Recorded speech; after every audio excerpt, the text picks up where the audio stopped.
சக்தி. ஓம் ஆதிபராசக்தி. என் அன்பு செல்வமே, உனக்கு நல்ல வாழ்க்கை கிடைத்துள்ளது என நம்பு. உனது கடமை எதுவாக இருந்தாலும் மகிழ்ச்சியுடன் செய்.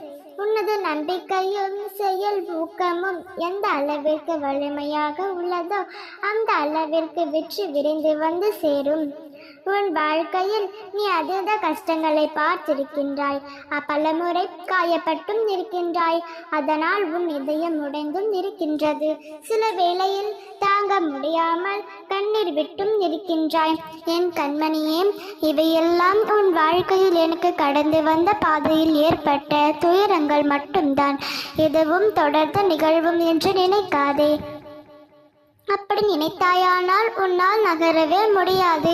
இப்பொழுது தாங்கும் கஷ்டங்களையும் கவலைகளையும் துன்பங்களையும் துயரங்களையும் முழுவதுமாக நீக்கி நினைத்த வாழ்க்கை உனக்கு கிடைக்க ஒரு வழி கூறுகின்றேன்.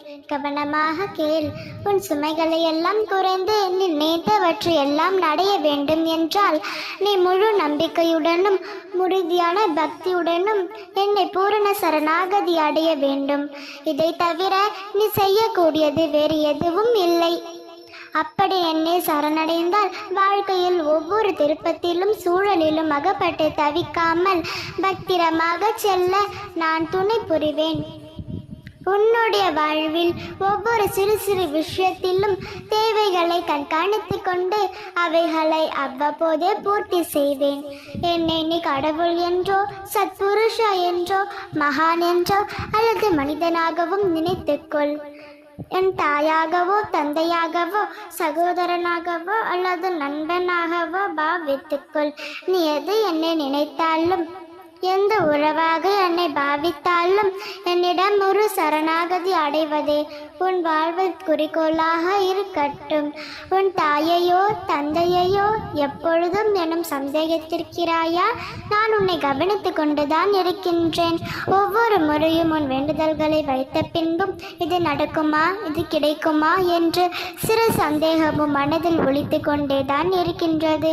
பூரண சரணாகதி என்பது என் நாமம் உச்சரித்து கொண்டு இருப்பது மட்டுமல்ல, என் மீது முழு நம்பிக்கையோடு என் பாதங்களை இருக்க பற்றி கொள்வதுதான் பூரண சரணாகதி. எல்லா துன்பங்களையும் மறந்து ஒரு முறை என் பாதங்களை இருக்க பற்றிக்கொள். குழந்தையே, நானே உன் அன்னையும் தந்தையும் ஆவேன். என்னை கோவி அழைக்கும் பொழுது ஓடி வந்து அணைத்து கொள்வேன். என்னுடைய குழந்தைக்கு என்ன தேவை என்பதை நான் அறிவேன். நிச்சயம் உன் வாழ்க்கையில் அனைத்தும் நல்லதாகவே நடக்கும். ஓம் சக்தி. ஓம் ஆதிபராசக்தி.